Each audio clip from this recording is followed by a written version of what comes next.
245 seat पे आप चुनाव लड़ रहे हैं जी। हम तो सब जगह लड़ रहे हैं, वहाँ उसके सिवा जहाँ की अमित शाह जी के कृपा से हमारे 4-5 उम्मीदवारों को उन्होंने इधर से उधर करवा दिया या चल दिया, वो अलग बात है। लेकिन उसके अलावा तो हम सभी सीटों पर लड़ रहे हैं। रह गई बात तेजस्वी यादव जी की, आज एनडीए का मैं मैनिफेस्टो देख रहा था। पहली बात तो एनडीए वाले किस मुंह से ये मैनिफेस्टो ला रहे हैं, ये मेरे समझ नहीं आया। उनकी सत्ता थी, उनको किसने रोका था ये सारी चीजों को करने के लिए? अब क्यों कह रहे हैं कि वो 1 करोड़ नौकरियां देंगे? इतने दिन से क्या कर रहे थे? इतने दिन से किसी ने रोका हुआ था उनको? और उसी तरह तेजस्वी यादव जी जो ये अव्यवहारिक बात कर रहे हैं कि हम 2.5 करोड़ परिवार में, हर परिवार में एक सरकारी नौकरी देंगे। शायद तेजस्वी जी को किसी ने बताया नहीं है कि बिहार में कुल मिलाकर सरकारी मुलाजिम 5 लाख से कम है, और इसमें अगर संविदा वालों को मिलाया जाए, वो संविदा वाले जो रोज अपने अधिकार के लिए लाठी डंडे खाते रहते हैं, तो भी ये 23 लाख होता है। तो एकाएक वो 2.5 करोड़ नौकरियां दे देंगे, तो पहले उन लोगों से करवाएंगे क्या, ये तो बता दें। मुझे लगता है कि अगर सरकारी मुलाजिम को रखकर उनसे सड़क भी साफ करवाएंगे तो 2.5 करोड़ लोग नहीं होगा। ये 2.5 करोड़ की आंकड़ा बिहार के लोगों को समझना चाहिए। केंद्र सरकार के पूरे देश में जितने कर्मचारी हैं उससे 8 गुना ज्यादा होगा ये। तो वो कहां से बोल रहे हैं, क्यों बोल रहे हैं, क्या कह रहे हैं, ये मेरे समझ के परे है। और अगर मान लीजिए, कल्पना कीजिए कि हमने उनको रख लिया, उनको तनख्वाह कहां से देंगे हम? आज जो ये नीतीश कुमार जी ने अपना जनता का तिजोरी खोल दिया वोट खरीदने के लिए, उससे बिहार पे कितना बड़ा कर्ज का बोझ पड़ा है ये समझना मुश्किल है।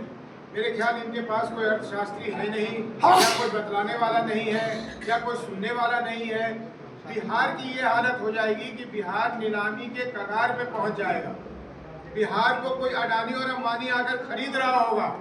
बिहार के लोगों को ये जानना चाहिए कि ये लोग जो गैर जिम्मेवारी के साथ जो अभी सरकार में बैठे हैं वो, और जो सरकार में आने की भ्रम रच रहे हैं या सपना देख रहे हैं, वो लोग बिहार को कहाँ घसीट के ले जाना चाहते हैं। 10,000 रुपए दिए हैं किस चीज के लिए? महिलाओं को कि आप अपना कोई व्यवसाय शुरू कीजिए, और अगर वो चल गया तो मैं 2 लाख रुपए दूंगा। 10,000 रुपए में एक ठेला नहीं लगता, कौन सी व्यवसाय करके हमारी महिलाएं दिखाएगी?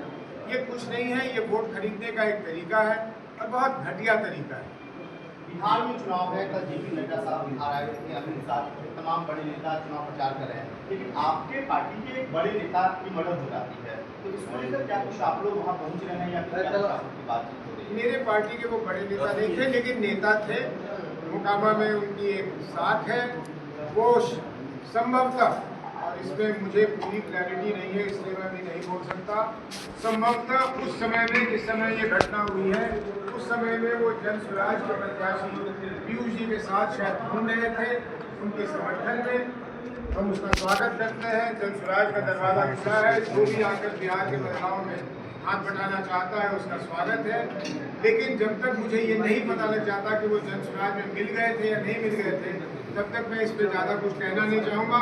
लेकिन हत्या हुई है, और दिन दिहाड़े हत्या हुई है, और उस दल के उम्मीदवार के माध्यम से हत्या की गई है, जिस दल के लोग थकते नहीं ये कहने में कि आरजेडी के समय में, लालू जी के समय में यहाँ जंगल राज था। तो मैं पूछना चाहता हूँ कि अगर वो जंगल राज था तो कल क्या था? महाजंगल राज।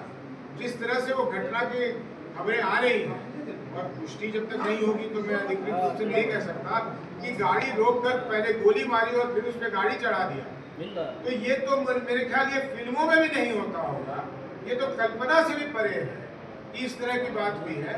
तो मैं समझता हूँ कि ये बहुत दुखद है, और बिहार की जनता को समझ जानी चाहिए। अब सरकार से कह के मुझे कोई फायदा नहीं होगा। बिहार की जनता से ये मैं अपील करता हूँ कि इस चक्रव्यूह से निकले, कि वो ज्यादा